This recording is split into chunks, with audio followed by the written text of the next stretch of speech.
One Instagram post quoted the Miami Herald, and it could have been a troll. We have no idea. We have not been able to find it from the Miami Herald.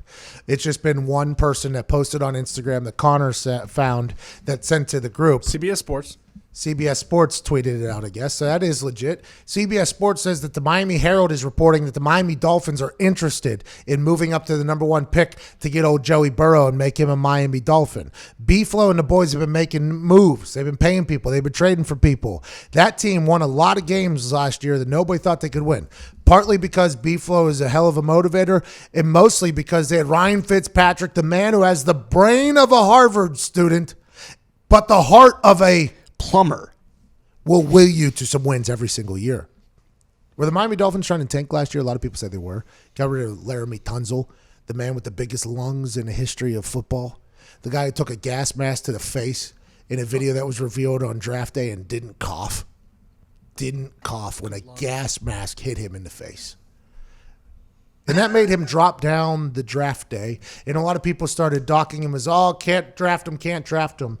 But I still to this day can tell you that I reached out to Chuck Pagano and said, Chuck, I've seen many a man hit that gas mask that Laramie Tunsil hit on that video that was released on draft night. Many a man have fallen victim to that gas mask. And I'm not talking about just coughing. I'm talking about brought to their knees, crying as if you were eating a Reaper pepper. I've seen that gas mask slaughter those people who don't have great lungs. Laramie Tunsil might be the most in-shape person to ever come into the NFL if he was able to handle that gas mask. I said that.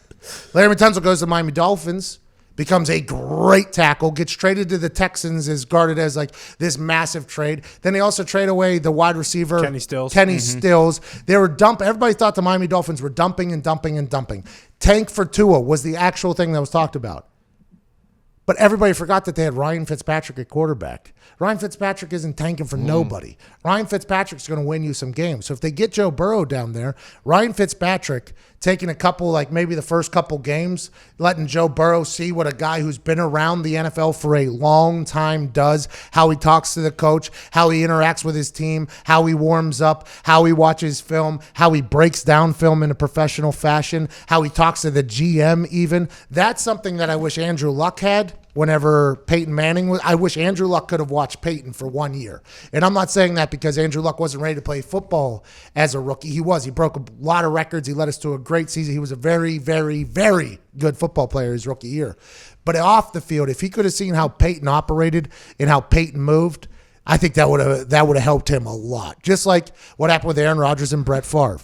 Now, that was a contentious relationship at the beginning because two very talented people were in the same position, and one was obviously ultimately going to have to be moved on by the other. So I think it is well reported that Aaron Rodgers and Brett Favre didn't get along whenever that was all happening. But since then, we're friends with Aaron Rodgers, and I've actually seen Aaron Rodgers and Brett Favre interact. They've become great friends because I think Aaron Rodgers, even in hindsight, later on down the road, can say, I learned a lot from Brett Favre. I learned how he operated. I learned how he talked and how he broke down other stuff. Like, I think that is something that could really benefit somebody.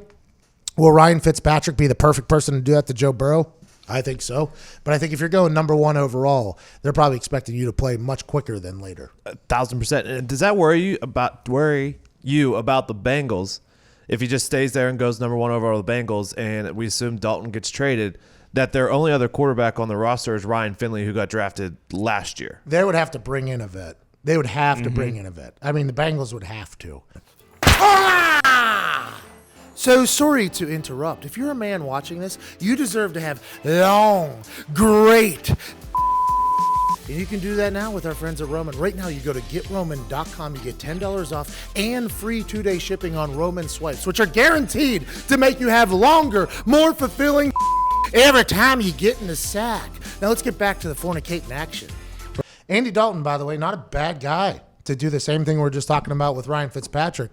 But Andy Dalton was the same guy that got benched on his birthday last year and only was given like a couple hours to talk trade talk. I mean, Andy Dalton, I think, still has some very good football left.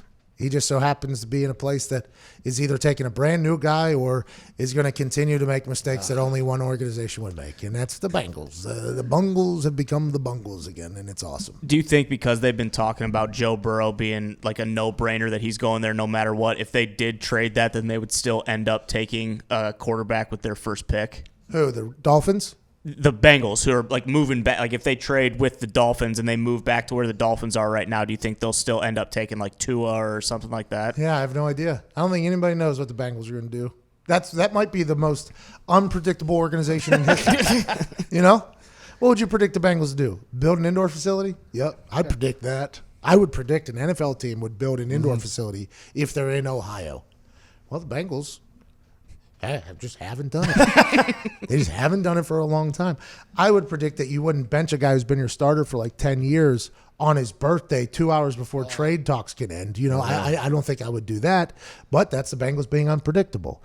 If I was the Bengals, I don't know if I would listen to anybody that wanted to trade me for that number 1 overall pick when there's an Ohio kid who could be like the face of a good thing for your team that hasn't happened for a long time, that has a loyal fan base.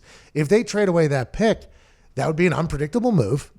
But so would all the other things that we just mentioned about the Bengals. They're an unpredictable squad, just like the Detroit Lions. Why are bad franchises always bad? Because of that. That is exactly why.